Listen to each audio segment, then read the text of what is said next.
A grieving billionaire who lost his wife and hope watches in disbelief as his deaf twins suddenly begin singing during a maid's quiet morning prayer, uncovering a miracle that changes his silent mansion forever. The mansion stood proudly at the top of the hill, surrounded by tall iron gates and perfectly trimmed gardens. From the outside, it looked like the home of a dream: grand white pillars, shining windows, and a long driveway where luxury cars rested like silent trophies of success. Inside lived one of the richest men in the city, billionaire Mr. Williams. His name was known everywhere. His companies stretched across the skyline. His influence reached powerful circles, and his wealth could buy almost anything. People admired his success. Many envied his life. But inside those enormous walls, a story of deep sorrow quietly lived. Years earlier, the mansion had been a very different place. It had once echoed with laughter, soft music, and the warm voice of the woman Mr. Williams loved more than anything in the world. His wife, Elena. She was the heart of the home. Gentle, kind, and full of light, she brought warmth to every corner of the mansion. The servants adored her kindness, and Mr. Williams often said she was the only reason his world felt complete. When Elena became pregnant with twins, the mansion filled with excitement. Rooms were decorated, tiny clothes were folded with care, and dreams about the future filled every conversation. But the night the twins were born, everything changed. Complications during childbirth turned what should have been the happiest night of their lives into a nightmare. Doctors rushed in and out of the hospital room. Nurse whispered urgente instruction. Machines beeped faster and faster. And then, silence. Elena didn't survive. The twins did. Spencer and Savannah entered the world that night, but their mother left it. Mr. Williams walked out of that hospital carrying 2 newborn babies in his arms, and a grief so heavy it nearly broke him. But another cruel discovery followed soon after. As the months passed, doctors noticed something unusual about the twins. No matter how loud a sound was, the babies never reacted. No laughter, no clapping, no music made them turn their heads. After countless tests, the specialists finally gave the diagnosis. Both children were deaf. The mansion that had once been filled with joyful plans slowly became a quiet place of sorrow. Toys sat untouched for days. Long hallways echoed only with footsteps. The laughter that Elena once brought into the home had vanished. Mr. Williams changed too. The loving husband who used to smile easily slowly disappeared. In his place stood a man buried in work, meetings, and endless business deals. His companies grew bigger, his fortune multiplied, but his heart grew colder. Sometimes he would stand at the doorway of the twins' nursery and watch them play silently with each other. They smiled. They laughed in their own quiet way, but they could never hear the world around them. And perhaps the deepest pain of all, they could never hear their mother's voice. Mr. Williams turned away from those moments quickly, returning to his office where numbers, contracts, and business decisions distracted him from the ache in his chest. If I keep working, maybe the pain will fade. But it never did. The mansion remained beautiful, powerful, and perfectly organized. Yet something important was missing: life. And sometimes the biggest houses hide the deepest silence. After Elena's death, something inside Mr. Williams slowly changed. At first, people believed time would heal him. Friends visited the mansion with flowers and kind words. Business partners sent messages of support. The servants tried their best to keep the house warm and welcoming for the newborn twins. But grief has a quiet way of turning a heart into stone. Months passed, and the once joyful man became someone almost unrecognizable. Mr. Williams stopped attending social events. He rarely spoke to anyone outside of business. The laughter that once echoed through the mansion disappeared completely. Instead, the house became a place of strict order. Every employee received a long list of rules. No loud voices. No unnecessary movement. No mistakes. No dilas. Everything had to be perfect. If a maid dropped a glass, she was dismissed the same day. If a gardener arrived late, he was replaced immediately. The staff moved through the mansion like shadows, careful not to disturb the heavy silence that hung in the air. Fear replaced comfort. Even the head butler walked carefully, choosing every word with caution when speaking to his employer. The mansion looked flawless from the outside. Spotless floors, polished chandeliers, and elegant rooms prepared for guests who almost never came. But inside, the atmosphere felt cold, controlled, distant. Mr. Williams convinced himself that this was necessary. Order gave him a sense of control over a world that had once taken everything from him in a single night. If everything follows rules, nothing can break again. His office became his true home. From early morning until late at night, he sat behind his massive desk surrounded by glowing screens, financial reports, and endless phone calls. His companies continued to grow. Deals were signed. Profits multiplied. Yet the mansion remained strangely quiet. Spencer and Savannah grew older in that silence. The twins communicated with each other through small gestures and simple signs they had slowly developed on their own. Sometimes they played quietly in the large living room, building towers with colorful blocks or drawing pictures on the floor. They laughed, but no one heard it, because laughter without sound disappears quickly in a big empty house. Mr. Williams rarely joined them. Sometimes he would pass by the playroom and pause at the door for a moment. He would watch them from a distance. Two small children sitting on a giant carpet, living in a world of silence. For a brief second, something inside his chest would tighten. But he always turned away. Work was easier than emotion. Business. Problems were easier to solve than broken hearts. And deep down, he feared something more than loneliness. What if loving them too much only meant losing them too? The mansion continued its quiet routine day after day. The staff moved carefully. The children grew silently. And the billionaire father built invisible walls around his heart. Walls so high that even love struggled to reach him. But life has a mysterious way of breaking the strongest walls. Sometimes, it sends the most unexpected person to do it. The morning Jane arrived at the mansion looked no different from any other day. The tall gates opened slowly, and a small taxi rolled quietly up the long stone driveway. The mansion stood ahead like a palace. Huge, elegant, and perfectly silent. Jane stepped out of the car holding a small worn suitcase. Her clothes were simple, her shoes modest, and in her hand she carried something she valued more than anything else. A small brown Bible with soft, folded pages. She looked up at the enormous house for a moment. Anyone else might have felt intimidated by its size and power. But Jane simply smiled softly. God brought me here for a reason.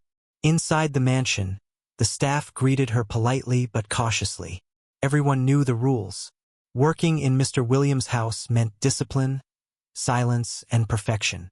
The head butler explained the expectations carefully. No noise, no mistakes, and always follow instructions. Jane nodded respectfully. Yes, sir. Her voice was calm, gentle, and steady. From that very first day, something about Jane felt different from the other workers. Most maids rushed quickly through their tasks, afraid of making mistakes. But Jane moved with a quiet peace that seemed untouched by fear. While cleaning the large marble hallways, she worked carefully and patiently. Sometimes, when she believed no one was watching, she would open her small Bible and read a few lines softly to herself.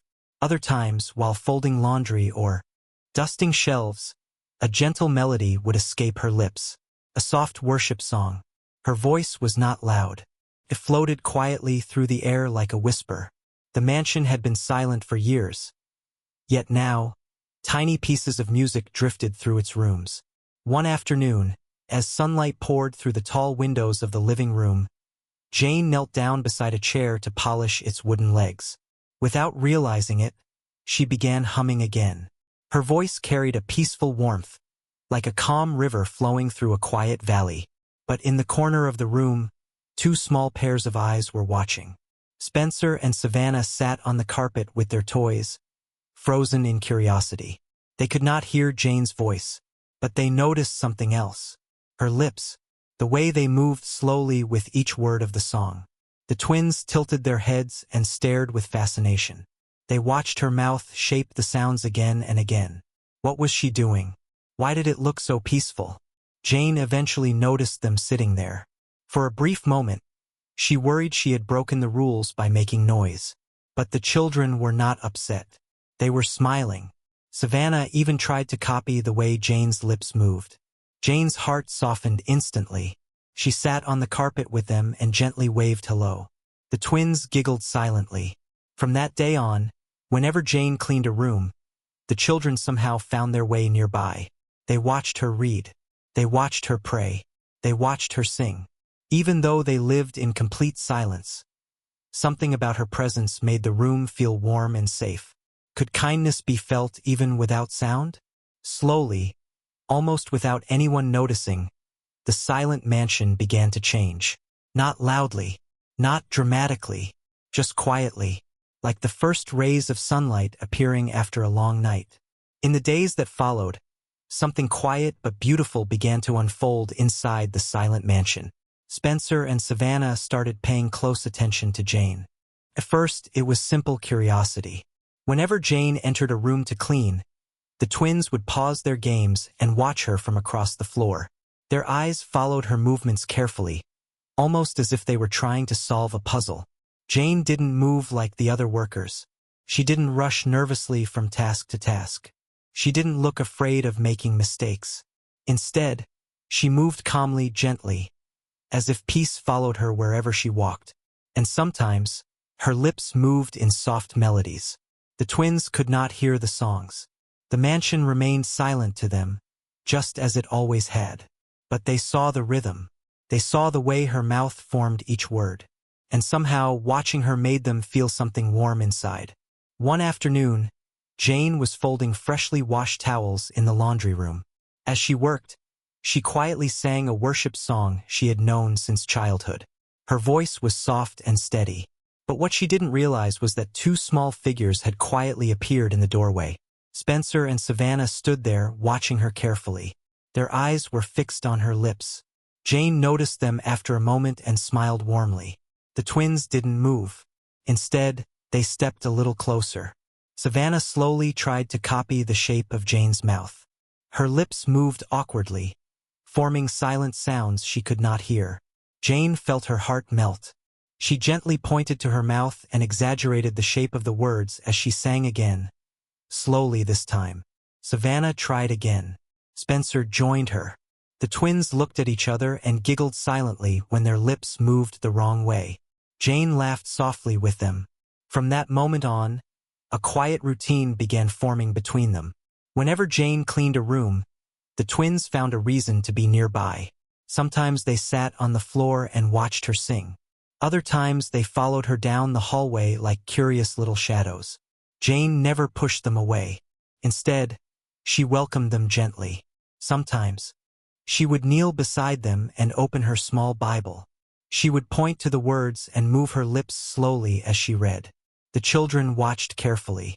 They didn't understand the meaning yet, but they loved the calm feeling that filled the room when Jane prayed. One evening, as the golden sunset light poured through the tall windows, Jane knelt down on the carpet and closed her eyes to pray. She folded her hands quietly. When she opened her eyes a moment later, she froze. Spencer and Savannah were kneeling beside her. Their small hands were folded just like hers. They looked up at her, smiling. Jane's eyes filled with tears. Maybe God is already touching their hearts. They didn't know what prayer meant. They didn't know what the words said. But they knew one thing. Being near Jane felt safe. Being near Jane felt peaceful. And slowly, the quiet bond between the maid and the twins began to grow stronger every day. Who would have imagined that the two children who lived in silence would find comfort in a song they could not even hear? Yet sometimes the heart understands things that the ears never could. High above the mansion, in a room filled with glowing monitors and quiet hums of electronics, Mr. Williams sat alone. His office was vast, dark except for the soft light of the screens that displayed every corner of the home. For years, these cameras had been nothing more than instruments of control, a way to make sure everything ran perfectly quietly without mistakes. But today was different. On one screen, Jane knelt beside the twins on the living room carpet. She moved slowly and patiently, her hands forming gentle gestures as she taught Spencer and Savannah simple signs. The children mimicked her carefully, repeating each motion with concentrated attention. Mr. Williams leaned forward, his eyes narrowing. He had seen tutors and specialists come and go over the years. He had watched countless people try to break through the walls of his children's silence. And yet, somehow, this simple maid, so ordinary in appearance, was achieving what no one else had. She wasn't rushing. She wasn't forcing them. She was patient, persistent, kind. On another screen, he saw her crawling across the floor, pretending to be a horse, letting the twins climb on her back. Their laughter was silent, but the joy was visible in the way their eyes sparkled and their small bodies moved with excitement. Mr. Williams' fingers twitched on the desk. Why does she care so much? For the first time in years, he noticed the quiet miracles in the house. He saw Jane kneeling beside the twins as she whispered prayers softly, her lips forming words they could not hear. And yet, the children mirrored her movements, their small hands folded carefully, their faces calm and peaceful. Something inside him stirred, an unfamiliar warmth, a tiny spark of hope that had been buried under years of grief and control.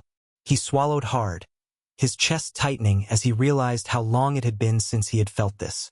The mansion had always been silent, lifeless, organized, obedient. But now, through the lens of these hidden cameras, it was alive in a way he had forgotten existed.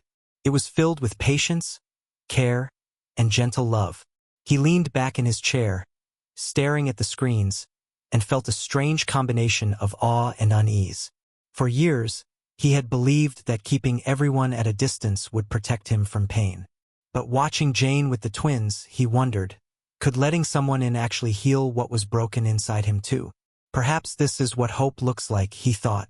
He watched her repeat the signs patiently, encouraging the twins with a smile. He noticed the way her eyes softened when they struggled and the way she laughed quietly when they succeeded. For the first time, Mr. Williams realized that even in silence, love could speak louder than words. And as he continued to watch, he felt a faint stirring of something he hadn't felt in a long time. Faith that maybe, just maybe, the quiet mansion could feel alive again. The first light of dawn crept softly through the tall windows of the twins' bedroom, casting long golden beams across the polished floor. The room was quiet, as it always had been, except for the gentle rustle of sheets and the faint creak of the wooden floorboards. Jane stepped lightly into the room, carrying her small Bible. Her eyes softened as she looked down at Spencer and Savannah, still asleep under their cozy blankets. The house was still, the world outside barely awake. She knelt beside the bed, placing her Bible on the nightstand. Then, as she always did in the early hours, she bowed her head in prayer. Her voice was so soft, almost a whisper, as she spoke to God. She asked for protection, guidance, and blessings for the two little souls who had captured her heart. After a few moments, she lifted her head and began to sing, a soft worship song that she had sung countless times before. Her lips moved with care, each word flowing gently from her heart. The twins stirred in their sleep, blinking open their eyes. They were used to this routine, used to seeing Jane kneel and moving her lips silently as she sang. They would sit up slowly, watching her, their tiny hands gripping the edge of their blankets. But today, something felt different. Savannah paused, her eyes widening as a strange sensation touched her ears.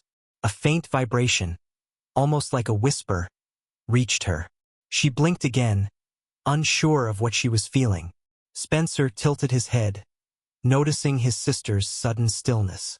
Could it be? Jane continued singing, unaware that the impossible was beginning to unfold. The soft melody, the words she had repeated so many times, started to reach the twins. Not just in sight this time, but in sound. Just faintly at first, like the gentle rustle of leaves in a quiet forest. Savannah's eyes filled with wonder. Her small hand reached toward her ear, feeling something she had never experienced before. Spencer looked at her, confused, then slowly he too began to sense it. Jane's voice continued, calm and unwavering. Each note seemed to weave through the room, brushing against the silence that had filled the mansion for so many years. The twins leaned closer, their lips slightly parted, their eyes fixed on Jane. Could this really be happening? Jane thought, though she didn't dare interrupt the song to test her hope.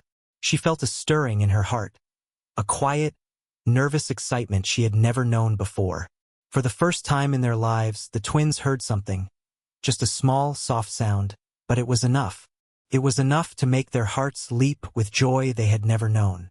The sound of Jane's singing, once only seen with their eyes, was now felt with their ears. Slowly, hesitantly, Savannah began to hum along, mimicking the tune she had seen Jane's lips form so many times. Spencer joined her, a soft, uncertain note escaping his lips. The melody, once a silent dance of their eyes and hands, was now alive with sound. The room, bathed in the golden morning light, held its breath. A miracle, small but undeniable, had begun. The twins, who had lived in silence all their lives, had heard music for the very first time. Jane's soft voice continued to float through the twins' bedroom, gentle and unwavering. Her song, filled with faith and warmth, had always been a quiet presence in the mansion. But now it carried something new: sound. Real sound, reaching ears that had known only silence for their entire lives. Spencer's lips trembled as he tried to imitate the shapes he had seen Jane form for so many months. Savannah's small hands moved nervously, but her face lit up with an expression of pure wonder. Slowly, hesitantly, they began to produce sound. At first it was faint, a soft, uncertain echo of Jane's melody, but it was unmistakable. The twins looked at each other with wide eyes, their hearts pounding. Could they really be hearing the song? For so many years, music had been a mystery, something they could only see with their eyes. And now it was alive. Jane continued singing, unaware of the miracle unfolding before her eyes. She smiled gently as she saw the twins moving their lips, copying her once more. But this time, the music was no longer only in her voice. It was theirs too. "Sing with me," she whispered softly, not knowing if they could hear her words. Spencer tilted his head, listening carefully. A small note escaped his lips, shaky and unsure. Savannah followed, her voice quivering as it matched the tune. The melody, memorized from months of watching Jane's lips, now carried sound, clear, beautiful, and miraculous. Upstairs, in his private office, Mr. Williams sat staring at the monitor. He had been watching the house for years, silently observing the children and their teachers, the staff, the endless routines. But what he was hearing now froze him in place. He leaned closer, his hand gripping the edge of the desk. His heart raced. The twins were singing. Is this real? He thought, his mind refusing to believe what his ears were hearing. Every note, every word, perfectly echoed Jane's song, yet it came from the children themselves. Their small, uncertain voices filled the silent mansion with life for the very first time in years. Tears welled in his eyes as he watched them through the monitor. He could see the joy in their faces, the wonder in their eyes, the delight that seemed to flow from their very souls. For so long, the mansion had been filled with silence and sorrow, with control and distance. But now, music and laughter mingled together, carrying a sense of warmth that Mr. Williams had almost forgotten existed. The children's voices grew steadier as they sang along with Jane, their confidence rising with each word. Their tiny hands moved to mimic the gestures she had taught them, and together, their voices blended into a harmony that seemed almost sacred. Mr. Williams' hands shook as he pressed them against the monitor, unable to pull away.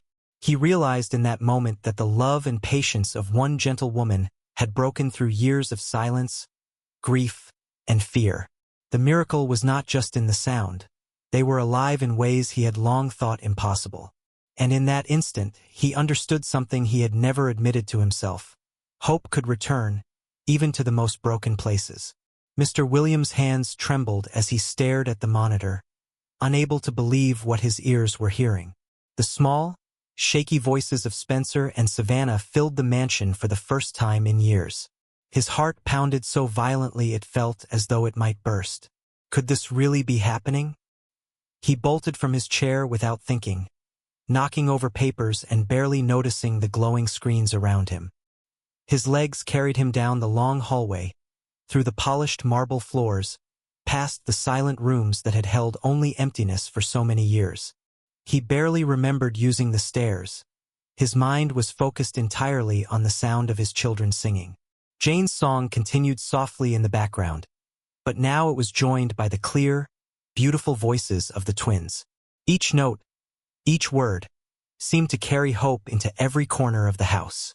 And Mr. Williams knew he had to see it for himself. He reached the doorway of the bedroom and froze for a moment. His chest tightened, his eyes filling with tears that he could no longer hold back. There they were, his children, standing near Jane, their faces glowing with wonder and excitement. Their tiny voices rang out in harmony, unsteady at first, but growing stronger with each passing moment. Jane turned toward the door, startled. She had never imagined the father would run into the room like this. Yet even in her surprise, she could see the overwhelming joy in his eyes, the long-suppressed love pouring out in raw emotion. "Daddy!" Savannah shouted, her voice trembling but full of happiness. Spencer echoed her call, a big smile spreading across his face. Mr. Williams fell to his knees in the center of the room, unable to hold himself upright. Tears streamed down his face, his hands shaking as he reached toward the twins.